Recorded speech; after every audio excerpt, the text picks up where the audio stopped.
तो सबसे पहले तो अहमद भाई, आपको हमारे आज के इस प्रोग्राम में हम खुशामदीद कहते हैं। आपका बेहद शुक्रिया कि आप यहाँ पर तशरीफ़ लेकर आए और आपने अपना जो कीमती वक्त है वो हमें दिया, और ये हमारी खुशकिस्मती है कि आज आपके साथ और हमारे नाजरीन जो हैं वो आपसे बहुत ही खूबसूरत गुफ्तगू जो है वो सुन सकेंगे। अहमद भाई, आज का जो हमारा मौजू है वो मौजू तो ये है कि एक तो अल्लाह की राह पर ख़र्च करना, चूँकि अलामा साहब उसको पहले बता चुके हैं, और एक हमारा है कि माशरे में बढ़ती हुई लाक़ानूनियत। लेकिन उसकी तरफ जाने से पहले मैं आपसे कुछ क्वेश्चन है वो ये हैं कि आपकी ज़ाती ज़िंदगी के बारे में कुछ क्वेश्चन है वो ये हैं कि आप माशाल्लाह, एक तो सबसे पहले आप अपनी खूबसूरती का और अपने ये जो नहायत फिट है उसका हमें राज बता दें, हमारे नाजरीन को भी राज बता दें। और दूसरा ये कि चूँकि आप हर एक चीज़ की आप हर फन मौला आपको कह सकते हैं, तो इसकी क्या वजह है कि बचपन से ही आपको इस तरह का शौक़ है कि आप मज़हब की तरफ बढ़ें तो आपका नॉलेज माशाल्लाह बहुत है, अगर आप माशरे की तरफ आएँ तो नॉलेज बहुत है, सियासत की तरफ आएँ तो नॉलेज बहुत है, अदब की तरफ आएँ तो आपका नॉलेज बहुत है, तो इतनी सारी चीज़ों को इकट्ठा लेकर कैसे चलते हैं? बिस्मिल्लाहिर्रहमानिर्रहीम। शुक्रिया खावर भाई, बहुत शुक्रिया आपका। सबसे पहले तो इस बात का शुक्रिया कि इस बंदा नाचीज़ को आपने बुलाया और इस काबिल समझा कि मैं कोई बात कर सकूं। दूसरी बात यह है कि सर,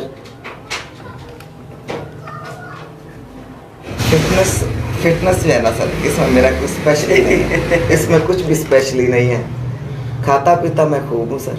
अच्छा जी। भागता मैं खूब हूँ सर। अच्छा जी। काम मैं खूब करता हूँ, सोता नहीं हूँ सर।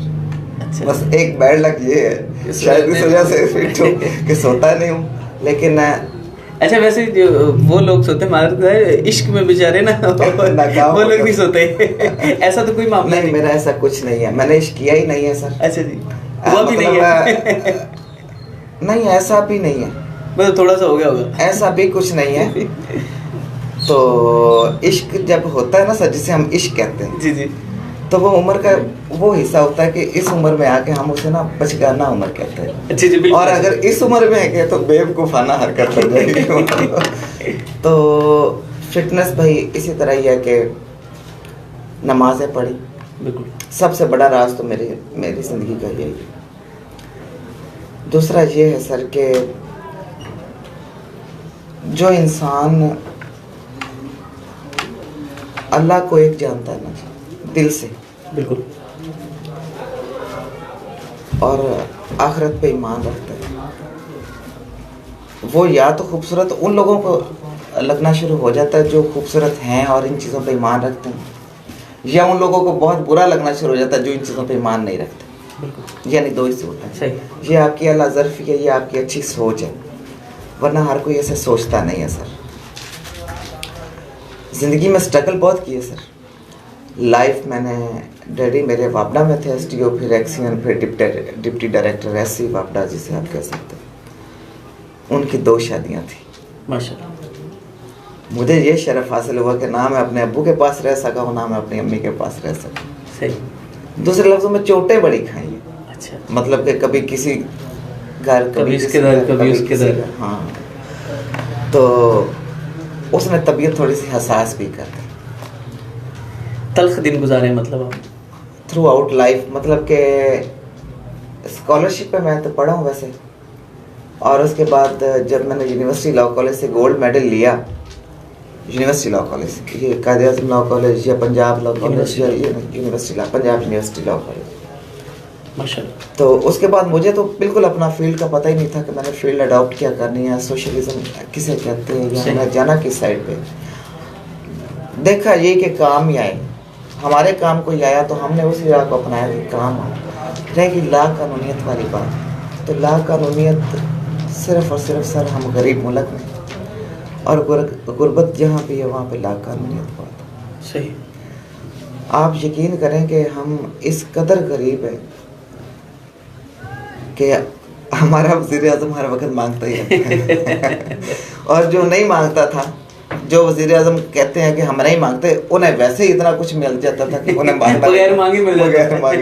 तो गुर्बत है सर बहुत ज़्यादा, यही वजह है लाक़ानूनियत, गुर्बत की वजह से लाक़ानूनियत जो है। हाँ, और कोई वजह नहीं है मेरी नज़र में, और कोई वजह। अच्छा सर, अक्सर आप देखते हैं कि हमारी जो, हम नौजवान नस्ल से शुरू करते हैं कि अक्सर हमारी नौजवान नस्ल में कुछ ऐसा होता है कि एक तो पर्चे जब देने जाते हैं तो उसमें नकल बहुत ज़्यादा होती है, और नकल की वजह से भी तो फिर बच्चे कुछ ऐसे होते हैं कि जो इतने ज़्यादा गुनाह में चले जाते होते हैं, या तो वो इग्नोरेंस की तरफ से इग्नोरेंस की वजह से चले जाते होते हैं, या फिर उन्हें माशरे में कुछ ऐसी गुर्बती आप कह लें उसकी वजह से चले जाते होते हैं कि छोटा छोटा बच्चा आजकल जो है वो शराब नोशी पर है, वो चरस अफीम है, वो इस तरह की, उसके बारे में आप क्या कहना चाहेंगे?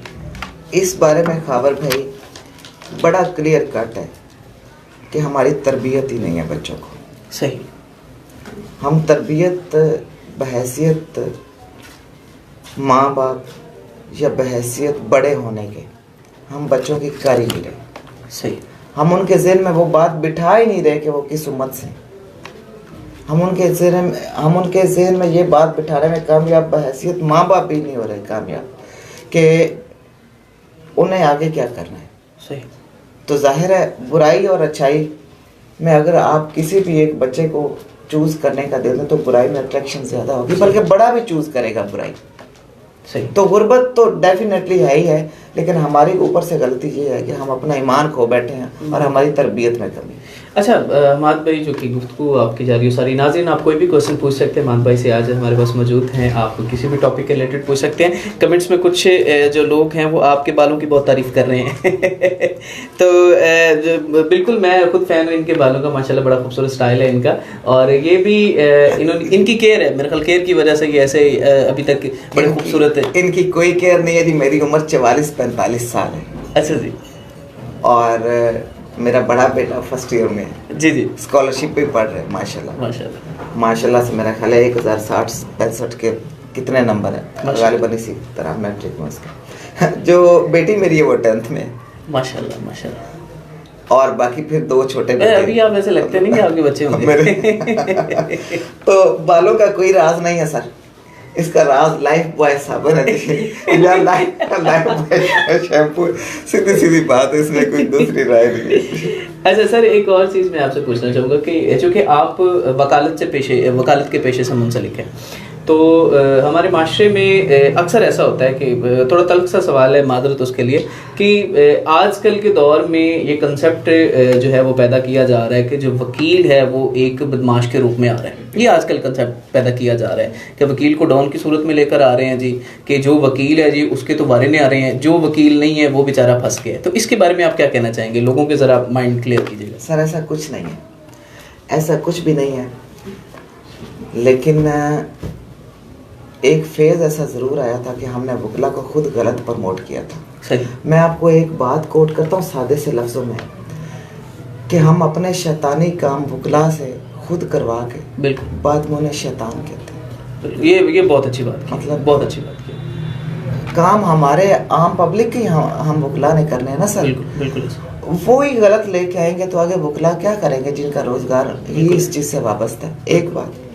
दूसरी बात कि सर जब आप थाने ले जाके किसी, अल्हम्दुलिल्लाह मेरा तो ऐसा कोई ट्रैक रिकॉर्ड नहीं है, लेकिन मैंने देखा है कि वकला थाने जाके बहुत कुछ करते। आप क्यों करते? ये वकला को भी रुकना चाहिए और पब्लिक को खुद अपने ऐसे मामलात इस स्टेज पे हैंडल करने चाहिए। उन्हें सिर्फ कोर्ट तक यूज़ कर लेना, उनकी खिदमात सर्विसेज वो लें, सर्विसेज है ना, आप सर्विसेज उनसे कॉन्ट्रैक्ट कर रहे हैं कि ये आपको मैं पे करूंगा, इसकी कंसिडरेशन के बदले में आपने मुझे ये सर्विसेज पे करनी। आप उससे सर्विसेज के बदले और ज़्यादा जब गुमान करेंगे तो सर रोटी से रोटी के पीछे वो कुछ भी करने को तैयार। जारी बात। तो मैं तो बहर सूरत अपने कोलीज को भी डिस्करेज करता हूँ जब जो कोई ऐसा करता है, और अल्लाह ना करे कि ऐसा कभी किसी वकील को करने का मौका पेश आए। रह गया सर कि हम इस तबके को इतना ज़्यादा इग्नोर करते हैं कि वो बदमाश बनने पे मैंने ये भी देखा कि मजबूर हो जाते। हम इग्नोर ही ना करें ना। देखें एफएससी के बाद आप एमबीबीएस करते हैं, अब एफएससी के बाद ही आप लॉ करते हैं। राउंड अबाउट इनके नंबरों का मैंने पिछले साल या इसी साल गालिबन मैंने मेरिट देखा है तो 3 या 4 नंबरों का फ़र्क है एमबीबीएस का और लॉ का। इतना मतलब कैलिबर तो वही है ये। लेकिन वो स्टेटस वैसे नहीं दिया जाता जैसे डॉक्टर को दिया जाता है, या डॉक्टर्स का मैं यूँ कह रहे, यानी आप यूँ कह लें स्टेटस इस वजह से नहीं दिया जाता कि डॉक्टर्स का और वकला ज़्यादा है। डॉक्टर्स हमारे 22 करोड़ में सारे 2 लाख डॉक्टर हैं सर। सही। और कितने लाख वकील है, करोड़ वकील लोग और हर बंदा पाकिस्तान ऐसा मुल्क है जहाँ पे बैक वक्त एक बंदा वकील भी है, वो हकीम लुकमान भी है, वो डॉक्टर भी है, वो इंजीनियर भी है, वो स्कॉलर भी है, मतलब इसमें आपको बेशुमार से लोग। अच्छा सर, एक मेरा क्वेश्चन है कि नौजवानों में बढ़ते हुए जो जराइम हैं, बढ़ते हुए जो जुर्म है इतना ज़्यादा पैदा हो रहा है नौजवानों में कि उसकी काफ़ी सारी वजूहात हो सकती हैं। चूँकि आप इस पेशे से मुंसलिक हैं वकालत से, तो आपने ऐसे बहुत से केसेस देखे होंगे। हर केस की जो नौयत होगी वो डिफरेंट होगी, हर केस के जो बैकग्राउंड होगा वो डिफरेंट होगा। तो आपके नज़र में ऐसी कौन सी वजह है कि जिसकी वजह से जो नौजवान नस्ल है वो ज़्यादातर क्राइम की तरफ, जराइम की जानिब बढ़ रही है? बेरोजगारी और गुर्बत से। सही। मेरी नजर में तो मैंने तो ना नतीजा यही निकाला है, मतलब आपने निचोड़ निकाल छोड़ा है कि बेरोजगारी की वजह से ही आगे। और पेरेंट्स वो कन्वे नहीं करते, कुछ हमारी तरबियत में कमी है और वो भी शायद इसी वजह से ही है। अच्छा सर, कुछ ऐसा भी तो है ना कि जो वडेरे टाइप लोग हैं, जागीरदाराना निज़ाम जहाँ पर आज भी राइज है, तो उनकी जो यंग जनरेशन है वो भी जराइम की तरफ है ज्यादातर लोग ऐसे। सर जागीरदार तो पैदाइशी आपस की बात है, शायद कोई जागीरदार बुरा ना मना जाए, वो मेंटली सोच से, मेरी फिर बातें तो होती हैं खरी खरी, वो जब उनकी सोच ही सर क्रिमिनल है, वही ये क्रिमिनल पैदा करते हैं ना, गरीब पैदा करने वाले यही लोग हैं। और हम जो लोग हैं ना, इन्हें जब चुनते हैं, जब हम अपना आका चुनते हैं ना, तो समझे हम अपनी गुलामी चुन रहे हैं और अपनी बेरोजगारी और गुर्बत चुन रहे हैं, और फिर जाहिर है हमारा रास्ता जराइम की तरफ ही होगा। इस वक्त जो है हमें चौधरी फतेहुल्लाह भुट्टा साहब, हसन अली आबिद साहब, यूथ पार्लियामेंट के मेरे बहुत अच्छे दोस्त हैं, आपका बेहद शुक्रिया देख रहे हैं। खुरम कासमी साहब, आपका बेहद शुक्रिया जो हमें देख रहे हैं। और दीवान खुरम रियास साहब, आप तमाम अहबाब का, अतीक हैदर साहब, तमाम अहबाब का बेहद शुक्रिया। आप जो भी क्वेश्चन पूछना चाहें कानून के रिलेटेड तो आप पूछ सकते हैं। हमारे पास आज मौजूद हैं चौधरी हमाद रजा एडवोकेट साहब, हम उनसे डिफरेंट टॉपिक्स पर आगे गुफ्तगू करेंगे। अच्छा चौधरी साहब, मेरी आपसे एक क्वेश्चन है कि चूँकि हर शोबे का जो माहिर होता है वो अपने शोबे को अच्छी तरह डिफेंड कर सकता होता है और उसको अपने किरदार का भी पता होता है कि मुझे इस शोबे में आकर कैसा किरदार अदा करना चाहिए। तो आप क्या समझते हैं कि एक इंसान को बतौर वकील किस तरह अपना किरदार अदा करना चाहिए, जो एक आइडियल किरदार हो, जो एक आइडियल रोल मॉडल के तौर पर सामने पेश करे? एक वकील जो है ना जी, वो आपकी एक अच्छी नस्ल की तरबियत कर सकता है। सही। एक वकील जो है ना जी, मेरा बार बार आप नोट करें कि मेरा फोकस सिर्फ तरबियत पे है, तरबियत, तालीम पे बहुत कम है मेरा फोकस, क्योंकि तालीम तो अकेली तालीम तो जहलियत को जन्म देती है ना। सही। तरबियत एक वकील से आप अगर मुआशरे की इस्लाह चाहते हैं ना सर, सही, आपके लिए वो काम कर सकते हैं। एक वकील से अगर वो अच्छा और ऑनेस्ट है और प्योर प्रोफेशनल है, आप उससे एक अच्छी लीडरशिप की तवक्को कर सकते हैं। सही। एक अच्छा वकील जो बंदे का पुत्र है, सही, मतलब मेरी बातों में बंदे का पुत्र, मतलब इंसान का बच्चा है, तो वो आपको बहुत, आपकी सोसाइटी को सोशली आपको बहुत आगे तक ले जा सकता है, आपकी सोच में जिद्दत ला सकता है, मजहबी तौर पे भी, रूहानी तौर पे भी और अखलाकी तौर पे। अच्छा सर, एक और चीज़ मैं यहाँ पर आपसे पूछना चाहूँगा। चौधरी अली भाई पूछ रहे हैं कि आप सिर्फ अपने बालों के लिए जो शैम्पू यूज़ करते हैं वो बता दें, तो वो पहले बता चुके हैं कि वो सिर्फ लाइफ बॉय जो साबुन है इसका इस्तेमाल करते होते हैं। अच्छा सर, एक और चीज़ है। अच्छा सर, ये मेरे विरासती हैं, वैसे मेरे डैडी के भी ऐसे थे। सही, क्योंकि कुछ चीज़ें विरासती होती हैं और फिर वैसे ही रहती होती। अच्छा, एक और सवाल मेरा आपसे है कि क्या आपको नहीं लगता कि हमारे वकला को चाहिए कि कुछ ऐसे ट्रेनिंग सेशन रखें आम पब्लिक के साथ कि जहाँ पर उनको कानून और कुछ लॉज से जो है वो इंट्रोड्यूस करवाया जाए, जो आम तौर पर अक्सर जो है वो जो लोग हैं वो कानून को तोड़ देते हैं या कानून को हाथ में ले लेते हैं या जराइम की तरफ चले जाते हैं। तो उस पर आपको नहीं लगता कि हमारे सीनियर वकला को या वकला को ऐसे कुछ ट्रेनिंग सेशन मुख्तलिफ इदारों में जाकर, या गवर्नमेंट को ऐसे ट्रेनिंग सेशन जो है मुख्तलिफ इदारों में जाकर कंडक्ट करने चाहिए? जी बिल्कुल, आपका ये तो बड़ा ही कीमती सवाल है। वकला तो क्या ट्रेनिंग सेशन जो है वो करेंगे, उन्होंने क्या कंडक्ट करना है सर, वो तो अपने प्रोफेशनल है ना, उन्होंने तो आगे जो कोई कंडक्ट करेगा उसे जाकर उन्होंने हैंडल करना है। सही। ये गवर्नमेंट को चाहिए, या जो अच्छा तबका है जिसे आप कहते हैं कि पैसे वाला तबका है, लेकिन वो तो नहीं चाहेगा कि लोगों को अवेयरनेस हो। बिल्कुल सच्ची सी बात है, क्योंकि पैसे वाले लोगों को मुझसे इख्तलाफ बड़ा रहता है जागीरदारों को, ये आपको अंदाज़ा तो है ही। इस मामले में मेरी हमेशा जंग ही रही है ऐसे जागीरदार किस्म के लोगों से। या बड़े बड़े जो नाम नहाद है सो कॉल्ड। तो गवर्नमेंट को चाहिए, पंजाब बार काउंसिल को चाहिए,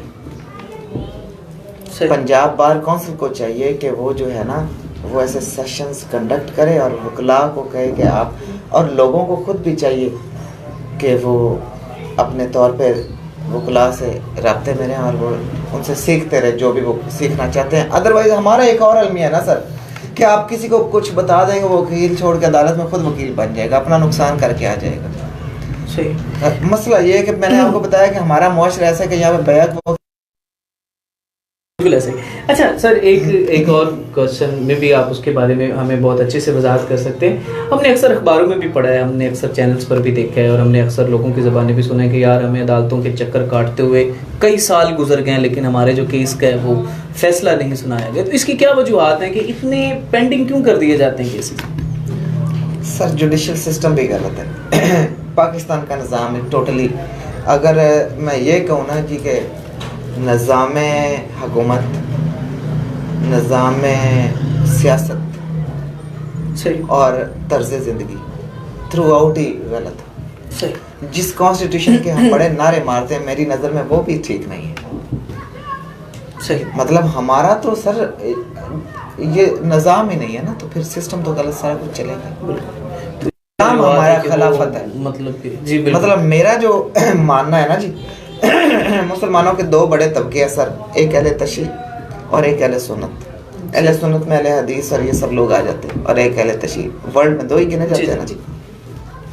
अहले तशी कहते हैं कि मुसलमानों का जो निज़ाम है हुकूमत है या तर्ज हुकूमत है वो इमामत है, जबकि बाकी जो स्कूल ऑफ थाट है या मकतबा फ़िक्र है या मकातब फ़िक्र है वो कहते हैं कि खिलाफत है, और सब इस बात पर मुत्तफिक हैं कि खिलाफत ही है। जब उससे हम मुंह मोड़ेंगे तो सर हमें यही नतीजा सही। सिंपल। अच्छा सर, आप आइंदा आने वाले दिनों में पाकिस्तान का फ्यूचर क्या देखते हैं? पाकिस्तान हर लिहाज से गरीब है, लेकिन आप नोट करें कि पाकिस्तान दफ़ाई हद तक, दफ़ाई तौर पे या दफ़ाई हालात में या दफ़ाई लिहाज से या दफ़ाई तर्ज पे इस हद तक आगे जा चुका है कि अगर अमेरिका भी सामने आ जाए तो मेरा ख्याल है वो मात खा जाएगा। पाकिस्तान इस मामले में इस्लामी तर्ज अमल पे पूरा जा रहा है कि अपना दिफा अच्छा कर सकते हैं, हम लोग अपने आप को डिफेंड बहुत अच्छा कर सकते हैं। और अगर पाकिस्तान की जानिब कोई अगर मैली दिखता है तो हम भरपूर सलाहियत रखता है सर। इंडिया तो कभी तसव्वुर भी नहीं कर सकता सर, काफिर तो ये हमारा हमसाया तो ये तसव्वुर भी नहीं कर सकता कि हम पर जंग मुसल्लत करें। ये मेरी प्रेडिक्शन है वैसे। अच्छा, आप चूँकि वकालत से मुंसलिक हैं तो आप चाहेंगे कि आपके जो बच्चे हैं, आपकी साहबजादी, आपका साहबजादा वकालत की तरफ बढ़े? अगर चाहेंगे तो उसकी वजूहत भी बता देंगे, नहीं चाहेंगे तो उसकी वजूहत भी नहीं सर, मैं कुछ भी नहीं चाहूँगा। मतलब नहीं, आप नहीं चाहते हो? मैं चाहूँगा कि जो मेरे बच्चे अपने लिए बेहतर समझते हैं वही अपने लिए अडॉप्ट करें। मैंने उन्हें आज़ादी दी इस मामले में। वैसे आप क्या समझते हैं कि अपने आप को डिफेंड करने के लिए या माशरे की तरबियत के लिए, क्योंकि आपने पहले कहा कि एक वकील अगर अच्छा वकील है तो वो माशरे की तरबियत कर सकता है, तो आप क्या हमारे नौजवान नस्ल को कहना चाहेंगे कि उनको बढ़ना चाहिए इस जाने? यकीनन सर, जिनमें इजहार की कुव्वत है और जिसमें डर नहीं है और काबिलियत है उन्हें आना चाहिए, बिल्कुल आना चाहिए। इस प्रोफेशन को बड़ी ज़रूरत है अच्छे लोगों की, बहुत ज़्यादा ज़रूरत है अच्छे लोगों की। अदरवाइज़ तो बहुत सारे ऐसे लोग हैं जो अच्छे बुरे तो खैर सभी जगहों पे होते हैं, लेकिन अच्छे लोगों को आना चाहिए। सही। नाज़रीन, जैसा कि इन्होंने कहा कि वकालत जो पेशा है वो एक ऐसा पेशा है कि अगर हम उसको नीयत के साथ करें, उसको हैंडल करें, उसको आगे लेकर चलें तो हम एक जो अच्छा वकील होता है वो एक माशरे की तरबियत करता होता है और माशरे को आगे लेकर, क्योंकि ज़ाहिरी बात है उसने कानून को लागू करवाने में उसका बहुत ज़्यादा काम होता है। अच्छा, तो आपसे मैं ये भी पूछना चाहूँगा, क्योंकि आप वकील भी हैं और आप सियासत में भी इंटरेस्ट रखते हैं, तो सियासत में क्या सोचकर आपने, जाहिर बात है कुछ विजन होगा आपका, और आपने किस लीडरशिप को अपने सामने आइडियल रखा और आप इस सियासत में आने की? सर सियासत में अभी मैं आपको मज़े की बात बताऊं कि मेरे अपकमिंग जो इलेक्शन है पंजाब बार काउंसिल के लिए, ओकाड़ा से 2 सीटें हैं। मतलब कि अगर डिस्ट्रिक्ट ओकाड़ा के से 6 MN आते हैं ना जी, लेकिन जो मेंबर पंजाब बार काउंसिल होते हैं वो 2 होते हैं। तो मैं ओकाड़ा सीट से कॉन्टेस्ट कर रहा हूँ, देखें क्या बनता है। लेकिन जो मेरी आइडियल शख्सियत है ना सर, जी, अगर तो आप, मैंने कल भी सोशल मीडिया पे किसी को कहा था, तो मेरी जो आइडियल शख्सियत है सर, नबी पाक सल्लल्लाहु अलैहि वसल्लम। अदरवाइज मैं किसी सियासतदान से मुतासिर नहीं। सही। मैं इसी कावश में लगा रहा हूँ कि शायद मेरा किसी सारी ज़िंदगी में किसी ऐसे बंदे से टकरा हो जाए को वाकई वो जो वाकई अवाम की खिदमत के लिए निकले, लेकिन ऐसा नहीं मिला। सही। अच्छा, चूँकि आपको काफ़ी सारा अरसा हो गया है इस वकालत में, तो आप 18 साल हो गया माशाल्लाह। तो When I was kid। तो यहाँ पर तो बड़े आपसे बहुत ज़्यादा जूनियर लोग होंगे, दीपालपुर में बहुत ज़्यादा जूनियर होंगे। अच्छा, मैं ये पूछना चाह रहा हूँ कि आपने इस फील्ड में किसको अपना आइडियल चुना, जो सीनियर हो और आपने उससे बहुत कुछ सीखा हो और आप चाहते हो कि मैं मज़ीद उससे कुछ ना कुछ सीखता? खबर भाई, बातें मुझे सच्ची करने की आदत है, मुझे झूठ ना बुलवाएं तो नहीं, जी जरूर, जी जरूर। मैं किसी से मुतासिर नहीं, मैं किसी से मुतासिर नहीं हुआ। सही। ना ही कोई सिखाता है, खुद ही सीखना पड़ता है।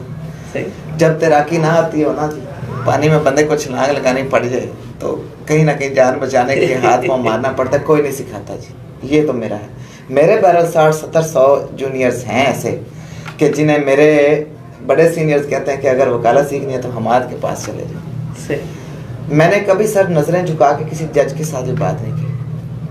सही। मैंने कभी, हाँ बिल्कुल, मैं बिल्कुल ऑनेस्टली, मैं प्रोफेशनल सा आदमी, और बड़ा ही ज़बरदस्त तरीके से, मैं नहीं समझता कि इस मुल्क में कोई आपको सिखाए। आपने खुद ही सीखना है सर, पैसा ही कुएं के पास जाता है, ये ज़हन में रखें। सही। हमने खुद ही सीखना है सर, हम तवक्को ना रखें। एक रहेगी इम्प्रेस होने वाली बात, तो मेरी लाइफ में नहीं ऐसा कोई बंदा आया सर जिससे मैं इम्प्रेस हूँ। मतलब कोई कानूनदान ऐसा नहीं है? कोई कानूनदान भी इवन ऐसा नहीं हुआ कि मैंने यही कहना सर, सच्ची बातें कड़वी सी होती हैं, फिर यूँ लगता है जैसे पता नहीं बंदा मगरूर हो गया, लेकिन ऐसी बात नहीं है, ईमान वाली बात है। मतलब तकलीफ होती है कि मैंने जिसके पास भी सीखने के लिए जब हाथ फैलाए हैं तो किसी ने सिखाया नहीं। सही।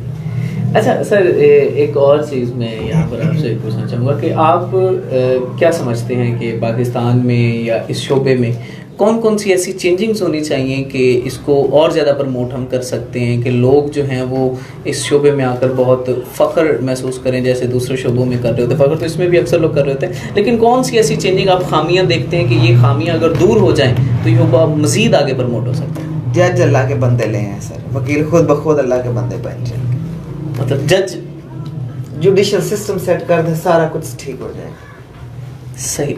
जुडिशल सिस्टम ही खराब तो ज़ाहिर आगे से फिर हम वही मिलेगा ना हमें। वो खुद ही चक्कर लेना पसंद करते हैं, तो चक्कर देने वाले तो बहुत होंगे। सही, वेरी गुड। तो जुडिशल सिस्टम ही गलत है मेरे नज़दीक। बड़ी खूबसूरत गुफ्तगू इन्होंने की कि अगर जुडिशल सिस्टम हमारा चेंज हो जाता है तो बाकी जो नीचे वकील काम करें वो तो खुद ब खुद सही हो जाएंगे। सारी बात है, जब उन्होंने तो अपना केस पेश करना है, उन्होंने अपना डिफेंड करना है, तो जज जो है वो इतना बासलाहियत होना चाहिए, इतना दूरअंदेश होना चाहिए कि उसे पता होगी उसने क्या। सर मुनसिफ जब ऑफिसर बन जाएगा ना, कभी इंसाफ नहीं कर सकेगा। सही, मुनसिफ को मुनसिफ ही रहना चाहिए। खूबसूरत बात उन्होंने की कि मुनसिफ जो है वो जब तक मुनसिफ है तो वो बहुत अच्छा काम कर रहा है, वो बहुत अच्छा किरदार अदा कर रहा है, लेकिन जब वो खुद को ऑफिसर समझना शुरू कर देता है, जब वो ऑफिसर बन जाता है तो फिर उसके बाद मामलात जो हैं वो गड़बड़ होना स्टार्ट हो जाते होते हैं। अच्छा सर, आपका अदब के साथ भी बहुत गहरा ताल्लुक़ है, आप शायरी भी बहुत ज़्यादा करते हैं, तो इसकी कोई ख़ास वजह है? जी हाँ, बता देता हूँ। आपके सवाल मुकम्मल होने से पहले मुझे इश्क हुआ था। ये कितने 100 साल पहले की बात है? जी ये आज से पुराने वक्तों की बात है, ये पुराने वक्तों की बात है, ये पुराने वक्तों की बात। अच्छा, मैं सर एफएससी में था, बस उन्हीं दिनों में ये हादसा हो गया। हाँ, तो लंबी शायरी का मेरा जो था, वैसे मैं चूँकि लिटरेचर मैं जब तशरीह करता तो भी शेरों से करता था अपने एग्जाम्स में। सही। कुछ अपने भी लिख देना कभी नहीं किया, बस यूं ही लिखता था जैसा कि शायद बड़ा कुछ लिखा सर। तो हमें कुछ सुना सकते हैं? बड़ा कुछ लिखा सर, अब तो इस टाइम तो मुझे वैसे याद नहीं है, अरसा हो गया वैसे। अब तो मुझे कोई एक आध शेर जो आपको याद हो। मेरा दोस्त है शाहजेब नबी, उसे मेरे शेर मुझसे ज्यादा याद है, क्योंकि करेक्शन किसी दौर में वो करता होता था, तो काफ़ी सारे आप असल में मिक्स अचानक मेरे ज़हन में नहीं था कि आप इस बारे में मुझसे बात करेंगे, वरना मैं अपना कुछ शायद कुछ पढ़ ही लेता। लेकिन आजकल मैं वैसे ना एक बुक लिख रहा हूँ अपने इंग्लिश में, अपने ऊपर ही, सही, अपने ऊपर ही, अपनी लाइफ पे, सही, कि इंसान जब सख्तियों से गुजरता है तो उसे कैसे करना चाहता है और कौन कौन सा इंसान उसके किस तरह काम आता है और अल्लाह किस तरह से भेजता है। इंग्लिश में इसलिए लिख रहा हूँ ताकि मेरी पीछे से अगर कोई वो बुक पढ़े तो उसे समझ ना आए जल्दी से। इंग्लिश में ही लिख रहा हूँ। अच्छा, आपने शायरी में आप किसको अपना समझते हैं कि यार ये शायर कमाल है, और जिसका कलाम आप बड़े शौक से पढ़ते हो? सर मोहसिन नकवी। सर तो कमाल, कमाल। मोहसिन नकवी जो हैं उनसे मेरी मुलाकात भी बहुत रही है। अच्छा जी, माशाल्लाह। When he died, I was in I think 9th class. सही। 9th or 8th class and I met him many times. बहुत दफ़ा मैं उनसे मिला। वो प्रोफेसर थे, लेकिन वो फ़िरका वारियत की नज़र हो गए, वो तो एक अलग चैप्टर। लेकिन बहुत अच्छे। फैज़ मुझसे पहली सी मोहब्बत मेरे महबूब नवान, मतलब फैज़ हैं। अल्लामा इकबाल मेरे पसंदीदा शायर नहीं है। अच्छा जी। अच्छा, मोहसिन नकवी का कुछ अगर आपको ज़हन में हो तो हमें कुछ सुना दें, कोई उनकी फेवरेट लाइंस जो आपके ज़हन में आए। मोहसिन नकवी का भी सर बहुत सारी लाइंस है। असल में मसला ये है कि सोचता ये रह जाता कि मैं कहूँ क्या, मतलब इतनी मुद्दत बाद मिले हो, किन सोचों में गुम है। ये उनका एक उनका और भी है, लेकिन मैं आपको वैसे अपना पसंद का शेर सुनाना चाहता हूँ। अब मैं वही चाह रहा हूँ कि आप अपनी पसंद का सुनाएं। कि आह को चाहिए एक उम्र असर होने तक, वाह गालिब है। आह को चाहिए एक उम्र असर होने तक, कौन जीता है कौन जिएगा तेरे जुल्फ के सर। ना आह को चाहिए सर एक उम्र असर होने तक, कौन जीता है तेरी जुल्फ के सर होने तक। तुमने माना कि तगाफल ना करोगे लेकिन हम खाक हो जाएंगे हम तुमको खबर होने तक। इस वक्त हमें रिजवान जैदी साहब देख रहे हैं, जो पाकिस्तान का एक खूबसूरत नाम है। रिजवान भाई, आपका बेहद शुक्रिया, और आप मेरे रूहानी उस्ताद कराम में से एक हैं कि आपके लहजे से, आपकी बातों से मैंने बहुत कुछ सीखा है। रिजवान भाई का ताल्लुक कराची से है और प्ले राइटर भी हैं और अच्छे स्पीकर भी रहे हैं और अब तो जजमेंट करते हैं माशाल्लाह। और रिजवान भाई बेहद शुक्रिया। अमाद भाई, आप चूँकि वकालत के पेशे से मुंसलिक है, कानूनदान हैं, तो मैं ये चाहूँगा कि जाते जाते, चूँकि अब हम इख्तिताम की जानिब बढ़ रहे हैं, तो जाते जाते आप क्या मैसेज देना चाहेंगे हमारी यूथ को, हमारे नौजवानों को, हमारे नाज़रीन को? बस इतना ही कहूँगा कि अल्लाह को हाजिर नाजिर जानकर अपनी ज़िंदगी गुजारें और अपनी सोच जो है मस्बत रखें। कभी गलत ना सोचें, कभी गलत ना सोचें, पलट के आपकी तरफ ही आएगा। बस ये ध्यान कीजिएगा कि अगर आप गंदम बीजेंगे, बिल्कुल, या बोएंगे तो आप गंदम ही काटेंगे, चारा बीजेंगे तो चारा ही काटेंगे। यानी फसल वही आप काटेंगे जो आप बीज लेंगे, जो आप बोलेंगे। अच्छा सोचिए, अच्छा कीजिए, किसी का बुरा मत कीजिए, बुरा मत सोचिए। अल्लाह आपको अजर देने वाला है और खुलूस दिल से मेहनत कीजिए और अपना मुकाम हासिल कीजिए।